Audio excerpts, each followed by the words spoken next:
With the new season, we have an entirely different legend meta. In this video, I'm going to be ranking every single legend in Apex Season 13 from worst to best. Grab your popcorn, grab your beverage, because this is going to be a good one.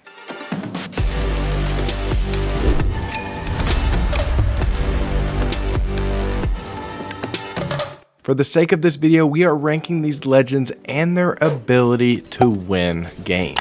So whether you're playing in the highest competition in the ALGS or you're playing in ranked this season, this tier list will apply to your games. With each legend, I'm not going to waste your time. We're going to be quick, clear, we're going to be concise because we have a lot to cover. With that being said, my first legend making up D tier is Mad Maggie. This legend makes up D tier because she really doesn't provide a ton of team utility. There are far more offensive legends that provide better mobility and movement abilities to their team versus her extremely subpar wrecking ball.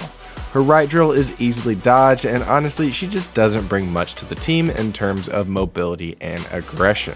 After Mad Maggie, another legend making up D tier is Revenant. Now, this legend paired with Octane in previous seasons was an actual nightmare. Some of the core principles that made Revenant such a good legend were due to silent jump pads and hidden ultimates. Now that the ultimate releases a large orange glow when you place it, Octane's pad is also extremely loud, and there's now a sound cue when shadows are about to be removed from that form, and this legend really has dropped off in competitive Apex. Rounding out the D tier, we have an OG, and it's honestly sad to see her placed here, but with the addition of Newcastle, Lifeline is now a D tier legend. Lifeline's hitbox is very nice, but her abilities just all seem to be far outclassed by other legends. If you want to be a healer or a medic to your team, then Gibraltar and Newcastle are far better at reviving and providing team support. If you want to contribute to your team with loot, where Lifeline can help with that care package, then honestly Loba is just a much better pick with her black market boutique. After D tier, we are moving straight into C tier, and our first legend in C tier is Mirage. While this legend can be extremely useful to bamboozle and absolutely make their enemies look like a fool, Mirage doesn't provide much team utility outside of confusing enemies and his invisible revive. Outside of that, he just really doesn't help the team with mobility, with recon, or really anything else. Definitely a fun legend to play though. After Mirage, we have our second and last legend placed in C tier, and that is Fuse. Although Fuse can be extremely solid in late game scenarios with bullying teams off of positions with his tactical and ultimate, he just doesn't feel like an extremely solid pick from start to finish. Early game, when teams have more area to move and play, he becomes much less of an impactful pick. So only 2 legends in our C tier, but we actually have a lot of legends making up B tier. These legends can definitely be solid, hold their own, and provide some usefulness to the team. However, the A and S tier legends are far more broken and seemingly provide utility at most every sequence or situation you'll face in Apex. With that being said, our first B tier legend is Crypto. Now this is just a general consensus since Crypto is such an extremely difficult legend to master. Most Crypto mains probably fall in this B tier, but this legend can be extremely useful and played at a higher tier if really maxed out to his capabilities. Next up in B tier, we have Loba. She's extremely good off the drop for finding the specific loot that you want and need. She can also be extremely good for teams living at late game for much needed loot, and her mobility and team mobility, now that can just be outclassed by some other legends later on in this list. After Loba, we have Pathfinder, and Path is one of the most cracked legends to play in pubs and for trying to get high kill games. Obviously, he himself has some insane movement capabilities, however his zipline is far outclassed by things like the Ash teleport, and he literally still does not have a passive ability that is unique to himself. Another high-speed legend in B tier is Octane. This legend was absolutely crazy in other seasons, and deservedly so. However, the jump pad on the massive map of Stormpoint with extremely high hills and drop-offs really doesn't offer a whole lot. He's solid overall, but again, other aggressive legends down the line help the team out more with mobility and with their aggression. Bangalore is another legend that finds herself here in B tier.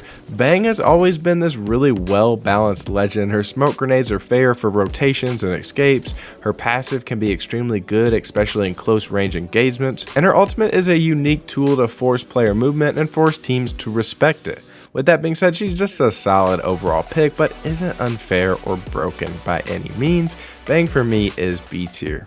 After Bang, this might be one of the lowest rankings I've ever given Wraith, but honestly, Ashe provides a lot more to the team, especially in Ranked and in Stormpoint, where she can create an instant teleport to height or to another location. Versus that OG Wraith teleport. Wraith can still be extremely great at fragging and be a solid solo queue legend in pubs, but if you're going for the win and you're trying to win a big tourney, other legends will help the team more than Wraith, and they can still have a similar role that Wraith kind of would have provided. Now rounding out B tier, we have Rampart. She got an insane buff this season and is absolutely scary. If she's set up and playing on the defensive, good luck, because you're going to get fried through some amped cover. And if you get shot in the side or the back, that will instantly melt you. She just needs a decent amount of time to set up and really get rolling, so make sure you get to end zone early and post up to make Rampart most effective. Moving into some of the absolute best legends for winning games in Apex, we get into our A tier legends. First up in A tier, we have Wattson, and Wattson got a nice little rework recently, and she has provided a lot of utility and usefulness with the way Ranked has changed. In Season 13, your life and playing for in-game is much more important. Wattson allows your team to hold buildings, the trophy system protects you from dangerous ultimates like Gibby or Bangalore, and she gives your team precious shield heals. Wattson's a really solid player on a team if you're playing in Season 13. After Wattson, we have Seer, and this legend bursted onto the Apex scene with just insanely powerful abilities, but he was nerfed and honestly forgot about for a season or two. After being really slept on for a while, some really high tier players started maining Seer, and if played correctly, he can provide so much knowledge and shut down heals and revives to allow for counterplay and aggression. His ultimate also has a fast cooldown and is live in many fights. Newcastle is a brand new legend in the games, and he is just such a great release to the season. Most legends that are new to Apex are either so busted that they're a must play, or they're underwhelming. Well, Newcastle does some amazing things for the team, but by no means is he unfair. He can be countered, but he can also be played at an extremely high level. The main difference between Newcastle being out of S tier is that his shield can be shot down, unlike Gibraltar's. Bloodhound is next up in A tier, and there really isn't much to say. Wall hacks with a single click of a button is extremely good, and the extra speed for aggression is nasty.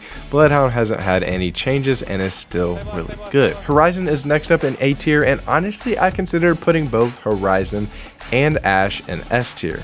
Horizon and Ashe are two of the best offensive legends to play in the game. Horizon mainly for her unique ability to control herself in midair and due to her utility of her ultimate ability.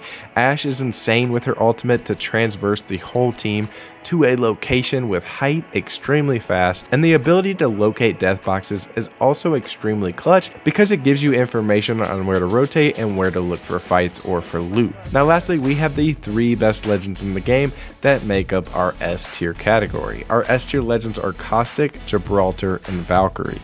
With the new change to the meta and the ranked gameplay, playing safe and defensive is much more popular.